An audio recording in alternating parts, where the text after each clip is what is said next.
예레미야 41장 1절부터 18절 말씀. 일곱째 달에 왕의 종친 엘리사마의 손자요 느다냐의 아들로서 왕의 장관인 이스마엘이 10사람과 함께 미스바로 가서 아히감의 아들 그다랴에게 이르러 미스바에서 함께 떡을 먹다가 느다냐의 아들 이스마엘과 그와 함께 있던 10사람이 일어나서 바빌론의 왕의 그 땅을 위임했던 사반의 손자 아히감의 아들 그다랴를 칼로 쳐 죽였고, 이스마엘이 또 미스바에서 그다랴와 함께 있던 모든 유다 사람과 거기에 있는 갈대아 군사를 죽였더라. 그가 그다랴를 죽인 지 이틀이 되었어도 이를 아는 사람이 없었더라. 그때에 사람 80명이 자기들이 수염을 깎고 옷을 찢고 몸에 상처를 내고 손에 소재물과 유향을 가지고 세겜과 실로와 사마리아로부터 와서 여호와의 성전으로 나아가려 한지라.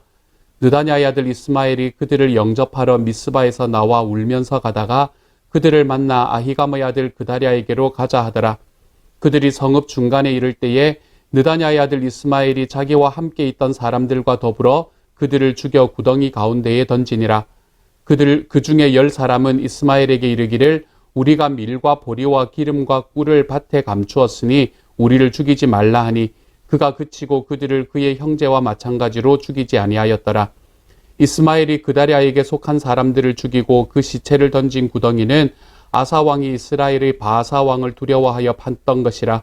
느다냐의 아들 이스마엘이 그가 쳐 죽인 사람들의 시체를 거기에 채우고 미스바에 남아있는 왕의 딸들과 모든 백성 곧 사령관 느부사라단이 아히감의 아들 그다랴에게 위임하였던 바 미스바에 남아있는 모든 백성을 이스마엘이 사로잡되 곧 느다냐의 아들 이스마엘이 그들을 사로잡고 암몬 자손에게로 가려고 떠나니라. 가레아의 아들 요하난과 그와 함께 있는 모든 군 지휘관이 느다냐의 아들 이스마엘이 행한 모든 악을 듣고 모든 사람을 데리고 느다냐의 아들 이스마엘과 싸우러 나가다가 기브온 큰 물가에서 그를 만나매 이스마엘과 함께 있던 모든 백성이 가레아의 아들 요하난과 그와 함께 있던 모든 군 지휘관을 보고 기뻐한지라. 이에 미스바에서 이스마엘이 사로잡은 그 모든 백성이 돌이켜 가레아의 아들 요하난에게로 돌아가니 느다냐의 아들 이스마엘이 8사람과 함께 요하난을 피하여 암몬 자손에게로 가니라. 가레아의 아들 요하난과 그와 함께 있던 모든 군 지휘관이 느다냐의 아들 이스마엘이 아히감의 아들 그다랴를 죽이고 미스바에서 잡아간 모든 남은 백성 곧 군사와 여자와 유아와 내시를 기브온에서 빼앗아 가지고 돌아와서 애굽으로 가려고 떠나 베들레헴 근처에 있는 게롯 김함에 머물렀으니 이는 느다냐의 아들 이스마엘이 바벨론의 왕이 그 땅을 위임한 아히감의 아들 그다랴를 죽였으므로 그들이 갈대아 사람을 두려워함이었더라. 아멘. 오늘은 10월의 첫 번째 토요일입니다. 오늘은 강초를 위해서 기도하는 주입니다. 우리 강초에 있는 새 목장을 위해서 기도해 주시기를 소망합니다. 온두라스 목장, 우리 강성구 강은일 목자 목녀님을 위해서 기도해 주십시오. 터키 목장, 이상세 윤봉현 목자 목녀님을 위해서 기도해 주시고요. 하이티 목장의 송지연 목자님을 위해서 기도해 주십시오. 하나님께서 이 모든 목자 목녀님들에게 그리고 또한 우리 모든 목장 식구들에게 목장이 섬기고 있는 우리 선교사님들에게 하나님의 은혜가 있도록 여러분 기도해 주시면 감사하겠습니다. 특별히 지금 한국을 방문하고 계시는 우리 송지연 목자님, 그곳에서 하나님 앞에 행하고자 하는 것, 이루고자 하는 것 다 이루고 정말로 시간이 딱 맞아서 이곳으로 다시 돌아올 수 있는 기회가 될 수 있도록 여러분 기도해 주십시오. 그래서 우리 송 목자님 잘 돌아올 수 있도록 또한 이 새 목장에 있는 모든 목장 식구들을 위해서도 여러분 생각나시는 대로 기도해 주시면 좋겠습니다. 이번 한 주는 이 새 목장, 온두라스 목장과 터키 목장과 하이티 목장을 위해서 기도해 주시는 한 주가 되어 주시면 정말 감사하겠습니다. 감사합니다. 오늘의 말씀에서는 유다가 멸망하고 난 다음에 예레미야와 그다랴가 그리고 있던 그 영적 부흥의 역사, 그리고 민족의 안정되는 역사, 그러한 역사가 제대로 이루어지지 않는 모습을 우리에게 보여주고 있습니다. 그래서 하나님께서 이스라엘 백성들, 이 유다 백성들을 멸망시키시고 난 다음에 그들의 죄로 인해서 당한 그들의 멸망이 얼마나 철저했는가라는 것을 우리들에게 보여주는 모습입니다. 이러한 모습 속에서 우리는 사람의 모습에 대해서 조금 더 깊이 바라볼 수 있게 될 것 같습니다.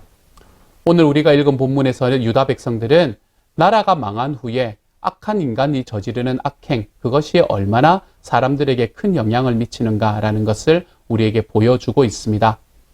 바빌론 왕은 남유다를 멸망시킨 후에 백성들을 바벨론으로 끌고 갔습니다. 그리고 이 이스라엘 땅에는, 이 유다 땅에는 정말 가진 것이 없는 사람들, 정말 사회적인 약자들만 그곳에 남겨두었었지요. 하지만 모든 백성들을 다 잡아갈 수 없었기 때문에 남아있는 그 유다 백성들을 다스리는 이 점령군 본부를 세웠습니다. 그리고는 그 점령군 본부를 관할하는 사람, 그 사람을 이제 총독이라는 이름으로 세웠는데요. 그 총독 한 사람을 유다 사람으로 세웠는데 그것이 바로 사반의 손자 아히감의 아들이었던 그다랴라는 사람이었습니다. 이 그다랴를 중심으로 남아있는 이 유다 백성들은 마음을 모으고 있었습니다. 이 사람이 가지고 있던 성품이 참 훌륭했었기 때문에 이 그다랴라는 사람을 중심으로 사람들이 많이 모이기 시작을 했고, 그때 당시에 주변의 민족으로 흩어져 있던 유다 백성들도 이 사람을 중심으로 모이기 시작을 했습니다. 그리고 이 사람에게는 누가 있었나요? 예레미야라는 사람이 남아 있었습니다. 그래서 예레미야는 자기의 소원, 이제 나는 바벨론으로 가고 싶다라는 자기의 소원을 누르고 그곳에 자기의 사명을 놓고, 자기의 사명 때문에 정말 이 민족을 하나님 앞에 영적으로 부흥시키는 그 자기의 사명 때문에 그곳에 남아있던 예레미야의 조력이 있었습니다. 그래서 그 미스바라는 곳에 함께 모여서 그들은 그때 당시 같이 남아있던 백성들과 함께 영적 부흥을 꿈꾸고 있었지요. 그런데 남아있던 유다 백성 중에서는 이 그다랴와 예레미야와 함께 마음을 모으고 싶지 않아 하는 사람이 있었던 것 같습니다. 그 중에 대표적인 사람이 바로 이스마엘이라는 사람이었습니다. 오늘 1절의 말씀은 이스마엘을 우리에게 조금 자세히 설명해 주고 있습니다. 이렇게 이야기해요. 일곱째 달에 왕의 종친 엘리사마의 손자요 느다냐의 아들로서 왕의 장관인 이스마엘이 10사람과 함께 미스바로 가서 아히감의 아들 그다랴에게 이르러 미스바에서 함께 떡을 먹다가, 이렇게 말합니다. 자, 여기에서 이제 이스마엘이라는 사람이 소개가 되고 있습니다. 그렇죠? 이 사람이 소개하는 이야기를 한번 들어보십시오. 이스마엘은 왕의 종친의 손자이고 왕의 장관이었습니다. 왕의 종친의 손자라는 말은 무엇을 이야기하는 것이지요? 이 사람은 다윗 왕가의 혈통을 이어받은 사람이라는 것이었습니다. 왕의 장관이었다는 말은 시드기야라는 유다의 마지막 왕 시절 때 그는 그 나라의 장관직, 다시 이야기하면 그 나라에 굉장히 고위직에 머물러 있었던 사람이었던 것이지요. 다윗 왕가의 혈통이기도 하였고 직책도 장관이었을 정도로 고위직의 인물이었습니다. 그렇기 때문에 그는 이 그다랴라는 사람을 중심으로 만들어지고 있는 이 점령군의 본부를 인정하지 않았습니다. 왜 그런가 생각하면 너무 분명해요. 이 그다랴라는 사람은 아히감의 아들이고 사반의 손자였다라고 이야기합니다. 근데 이 사반이라는 사람은 뭐였나 하면 서기관이었던 사람이었습니다. 성전의 서기관이었던 사람. 다시 말하면 이 사람의 혈통으로 내세울 게 아무것도 없는 사람이었다는 것이지요.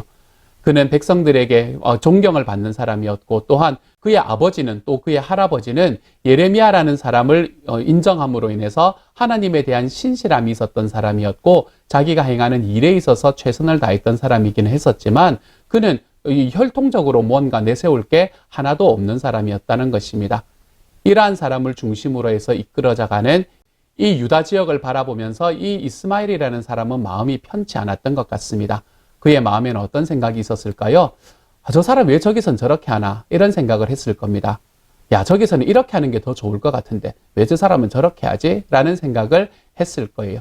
저 사람보다는 내가 나은데 차라리 저 사람보다는 내가 이 전체를 이끌어가는 게 나을 거야 라고 생각을 했을지도 모르겠습니다. 오늘의 말씀을 바라보면 이 이스마엘이라는 사람은 대단히 철저한 사람이었습니다. 이스라엘은 그다랴를 죽이게 되거든요. 결국 그다랴를 죽이게 되는데, 이렇게 죽이고 난 다음에 그 그다랴가 죽었다라는 소식이 이 바깥으로 전혀 빠져나가지 않도록 이틀 동안을 꽉 정보를 통제할 수 있을 만큼 이 사람은 유능한 사람이었습니다. 겨우 10사람을 데리고 시작을 했던 쿠데타였는데 그와 함께 있던 모든 군대, 사실 그때 군대가 많지는 않았었거든요. 그 갈대아인의 군대, 다시 말하면 바벨론의 군대까지도 다 이길 수 있을 정도로 모든 계획들을 철저하게 짤 수 있는 사람이었습니다. 그것만 그랬습니까? 80명이나 되는 사람들이 이제 이 그다랴가 죽었다는 상황은 모르고 이제 절기가 되어서 80명의 사람이 올라오는 과정 속에서 겨우 10명의 사람들을 데리고 가서 그 80명 중에 70명을 쳐 죽이고 10명은 자기의 밑으로 집어넣을 만큼 이 사람은 능력도 대단했고 자기가 가지고 있는 그 계획에 있어서도 대단히 철저한 사람이었습니다.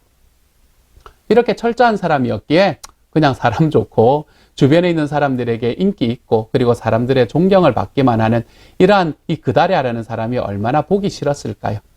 그리고는 이렇게 생각을 했을 겁니다. 지위로 보나 내가 가지고 있는 혈통으로 보나 이 그다랴라는 사람이 아니라 내가 이 전체의 헤게모니를 장악하는 게 맞지. 내가 이 전체를 이끌고 가는 게 맞지. 아마 이렇게 생각을 했던 것 같습니다. 그리고 그는 그가 했던 생각을 행동으로 옮깁니다. 그 행동으로 옮겼던 것이 2절과 3절의 말씀이에요. 이렇게 말합니다. 느다냐의 아들 이스마엘과 그와 함께 있던 10사람이 일어나서 바벨론의 왕의 그 땅을 위임했던 사반의 손자 아히감의 아들 그다랴를 칼로 쳐 죽였고 이스마엘이 또 미스바에서 그다랴와 함께 있던 모든 유다 사람과 거기에 있는 갈대아 군사들을 죽였더라. 이렇게 말합니다. 성경은 그가 왜 이런 일을 했는지를 우리에게 말해주고 있지 않기 때문에 우리는 여기서는 상상의 나래를 펼 수 있을 뿐입니다. 아마도 그는 아까 제가 말씀드렸던 것처럼 자기가 다윗 왕가의 후손이었기 때문에 다윗 왕가의 부흥을 꿈꾸었을 것입니다.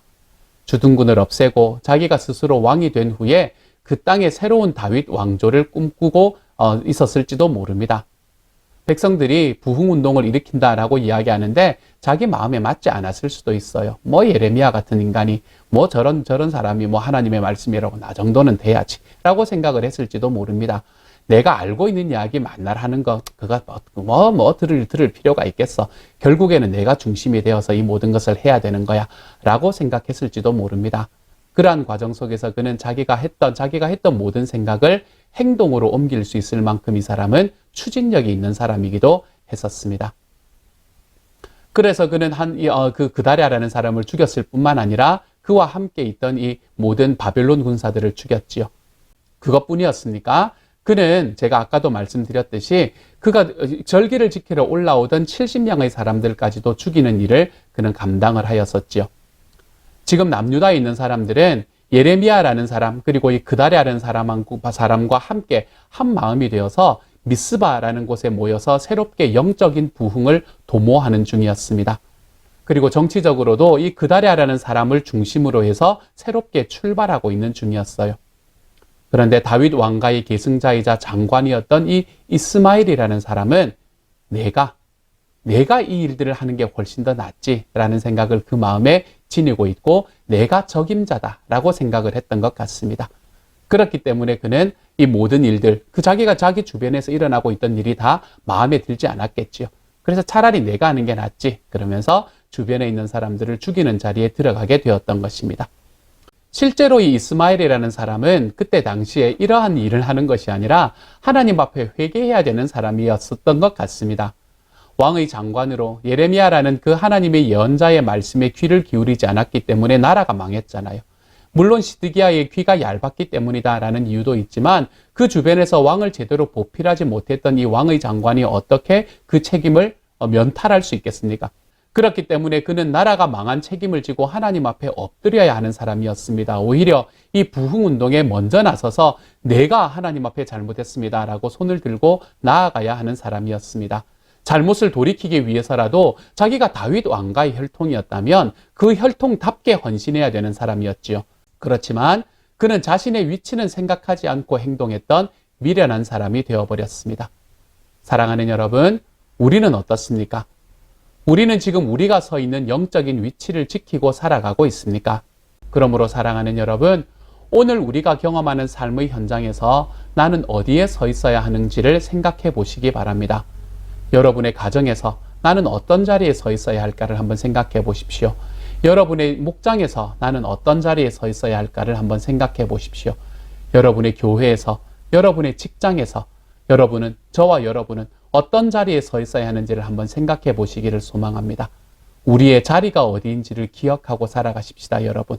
내가 지금 서 있어야 하는 자리가 어디이며 내가 존중해야 되는 권위가 무엇이고 내가 그 권위를 존중하는 자리에 서 있는가, 이것을 다시 한번 돌아보며 살아가 보시기를 소망합니다. 그래서 하나님께서 우리들의 삶에 주시는 이 역할에 따라서 내가 목원이면 목원의 자리에서, 내가 집사면 집사의 자리에서, 내가 가정에서 아버지면 아버지의 자리에서, 아내와 남편이면 남편과 아내의 자리에서, 그리고 목사면 목사의 자리에서, 우리가 자기의 자리에서 하나님께서 주시는 그 은혜 속에서 겸손함으로 자기의 자리를 지키며 걸어가 볼 수 있는 하나님의 사람이 되어 가시기를 소망합니다.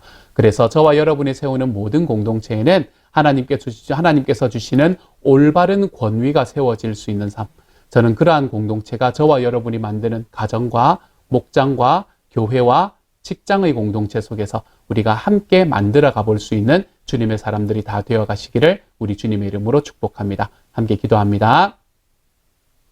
사랑하는 주님, 오늘 하루 주님께서 지켜주셔서 감사합니다. 오늘은 특별히 강초를 지켜주셔서 감사합니다. 강초해 주시는 하나님 은혜와 능력이 놀랍게 채워질 수 있도록 주님 도와주십시오. 하나님께서 우리 목자 목녀님들 많이 사랑하여 주시고 선교사님 지켜주시고 하나님께서 목원들 한 사람 한 사람에게 힘도하여 주셔서 특별히 우리 하나님께서 살아계시는 은혜가 지금 아프고 힘듦을 경험하고 있는 모든 이들에게 함께 할 수 있는 주님의 날들이 될 수 있도록 하나님 도와주옵소서. 오늘은 이스마엘을 바라보았습니다. 이스마엘이 가지고 있던 그 교만이 우리의 교만이 되지 않게 하여 주시고 주님, 우리가 살아가고 있는 모든 삶의 공동체 속에서 하나님이여 정말 하나님이 주신 그 권위를 인정해 드리며 살아가는 삶이 되어서 주님, 정말 그 안에서 우리가 하나님이 원하시는 하나 되는 아름다운 공동체들을 만들어 가볼 수 있는 주님의 사람이 될 수 있도록 아버지 도와주옵소서. 모든 말씀 우리 주님 예수님 이름으로 기도드립니다. 아멘.